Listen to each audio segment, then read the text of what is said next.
I haven't talked to Logic in years, but I met Logic and J. Cole in the same night. Me and Logic became friends, but I just met J. Cole in a moment. This is a funny situation. So we were all in Minneapolis for a festival called Soundset, I believe, and we're all performing. So all the artists are staying in a hotel though, and it was funny. I'm gonna tell you the whole story. This is an interesting story. So I'm at the airport. I had a flight going from L.A. and I had a layover in Dallas, Texas, and then from Dallas to Minneapolis. So on my Dallas layover, J. Cole was at the gate going to be on the same plane that I was on. I saw him sitting there. I didn't say anything to him because I was just like, I ain't about to bug his ass. I don't know, like he's in his zone, got his headphones on, and I'm not the type. I'm a nerd. I'm not the type to be like, hey man, it's me. Do you know me? I know you. You heard of me? I'm Hopsin. I didn't know any. I'm like, I don't. He probably don't know the fuck I am. Nor does he care. I don't give a fuck. He's way bigger than I am, and it was just interesting seeing him there. I was like, wow, he about to be on the same fucking plane as me. So, and this was in 2015. This is 2015. So when we get off the plane, so people who are picking up the artists from Soundset, like the hired people who are supposed to be the ride for us, I get there. I go to the curbside after I get my luggage and everything, and then I get in the van, and the guy who's driving, the driver, it's a big van. It's a big van, can fit like fucking 20 people. He's like, this is funny. This is actually funny. So I know J. Cole he's coming behind me shortly after because we're on the same fucking plane. So I'm in the van, and I'm in the van, and it's just me and my homegirl who were in the van at the time, and then no one else. And then the dude was like, "Yeah, we gotta wait for the other artists." I don't know who it is. The dude, he didn't really know. He was just a driver, so he's like, "I don't know." I think his name is Jay something or whatever. And I was like, oh yeah, okay. I was like, oh yeah, okay. I'm playing cool, and I'm like, this is J. Cole. Like he about to be on this motherfucker. He's about to get in this goddamn car, in this van. I was like, it's all good. I'm a rapper too. Shit, I got bars. He got bars. Shit, just the same. Like what the fuck? Like, hey, I'm me. He him. I'm me. It's whatever, you know what I'm saying? Ain't no big deal, but it was a big deal in my head. I'm like, oh shit. So then I see them all walking out. Him and his manager, he has a big team with him, a lot of them. And I'm like, they about to get on. I was like, I'm about to like, shit, we might be cool. I don't fucking know. So then J. Cole's manager sticks his head in the van. He opens the door. He looks inside. He sees me and the homegirl I'm with. And he looks in, he goes, J. Cole ain't getting this van. He go get another van. And I was like, you bitch. He said this to the driver. He looked in, he looked around, like saw, and it's like he looked at the dude, and I could tell J. Cole's manager didn't know who I was. I was just a dude that had a hat on, low, whatever, hoodie. It was nothing. But I knew why he did that, because he didn't want J. Cole to be in the presence of anybody who would have done any fan shit. J. Cole needs to be in his own bus. I knew what that was. I knew what it was. And he looked in. He was like, J. Cole's not going. I'm gonna put his crew in here, and J. Cole's gonna ride in the other van. J. Cole's gonna ride in the van ahead of us. And I was like, oh damn. So anyways, yeah, didn't ride back with J. Cole in the fucking van to the hotel that all the celebrities were staying at, all the rappers. So that day, everybody performs. Everybody does what they do. Now, I'm in the hotel room. I walk out to go get something to drink from the lobby. And as I'm walking back to my room, I walk past Logic. And he's like, hey! And I was like, yo, what's up? And he's like, man. He's like, yo.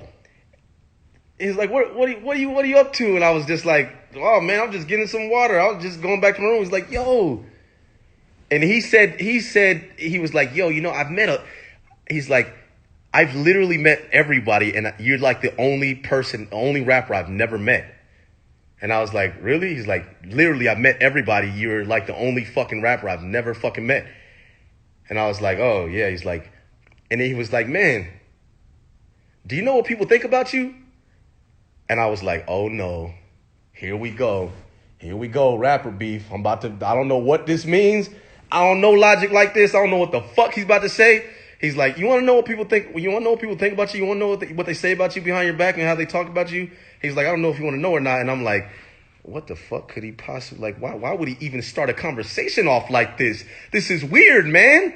I'm just meeting you and I came to get water and I thought we were going to have a normal conversation. I don't know what, you're about to hurt my feelings right now. And he's like, and I was like, yeah, sure, yeah. And he's like, they look at you as an independent man who's really good at business, who knows how to juggle his own career, and you don't need the help of anybody. You're really strong and you do this all on your own, and it's impressive.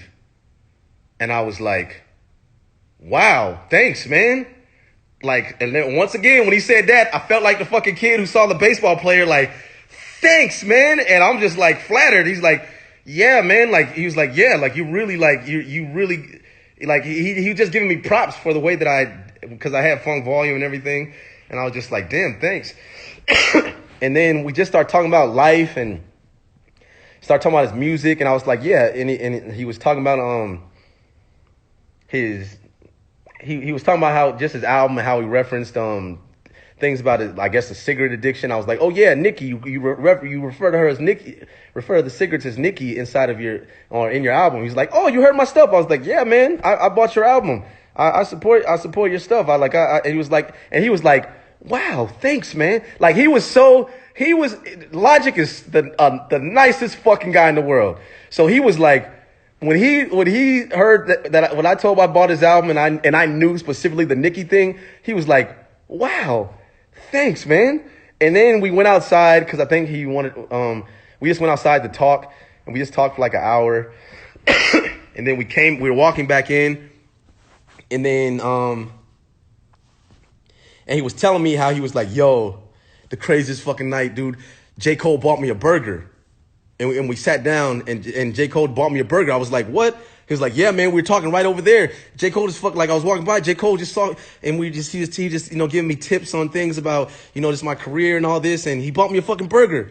I was like, J. Cole bought you a burger? He was like, yeah, man, it's fucking coolest shit ever, man. Like, dude, it was fucking cool, man. And then J. Cole starts walking, he's walking up to us, but because the hotel rooms are like a certain way. So J. Cole's going to his room, but me and Logic are standing right there, like, in front of the doorway to where you get to the other rooms. J. Cole's walking up. He's like, oh, there he is. And I'm just like, in my head, I did that. I didn't do that in real life.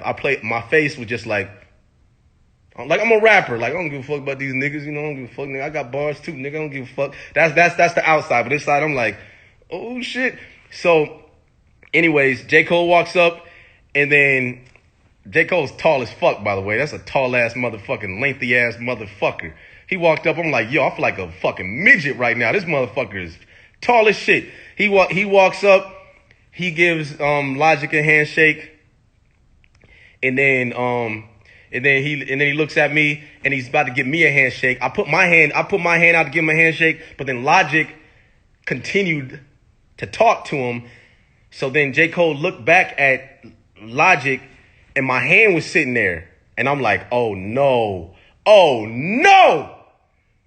this is weird. So J. Cole, he saw my hand, but then Logic said something again. So then, because he went in, but then he started talking to Logic, and like, oh yeah, whatever, blah, blah, blah. And my hand's sitting there, I'm like, oh, fuck. Yo, this is bad. Everyone knows when you do this and you're lingering, you a clown. You're a clown.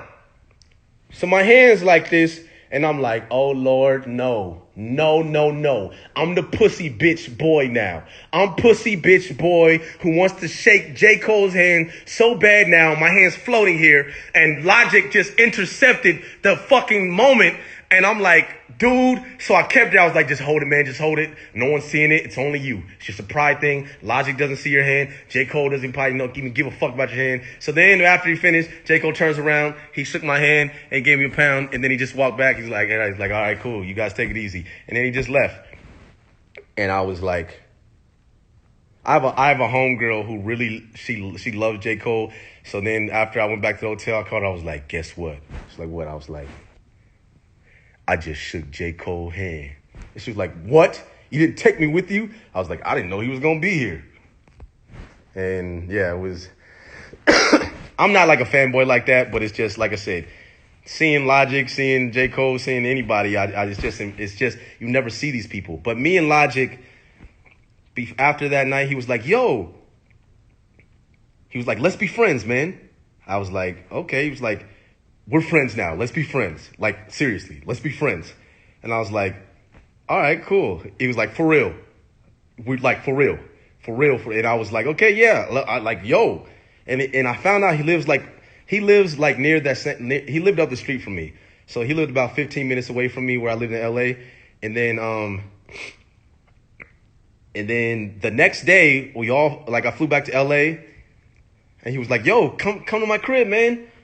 So I went to Logic's house and yeah, he was showing me his Rubik's Cube shit.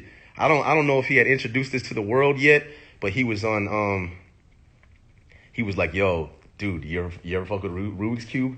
I was like, nah, I don't know nothing much about Rubik's Cube. He was like, yo, he was like, dude, I'm learning how to do it within 1 minute.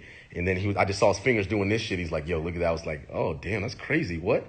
How'd you do that? He's like, yo, like you got it. And he sounded like a brainiac. He's like, you got to put the greens and there's a method, then you turn it, and it's just all system. You go, and I was like, that's just crazy. Like, damn.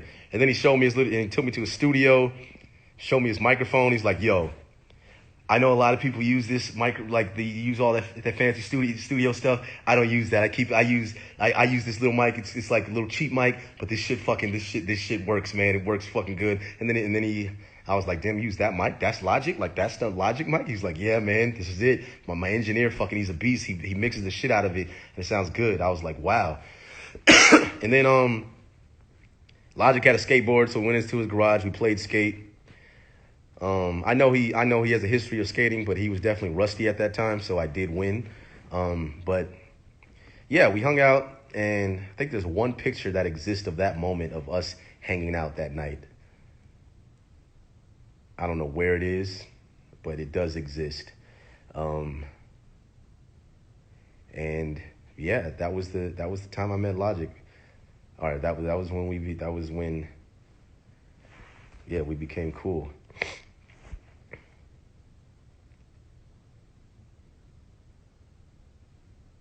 Yep.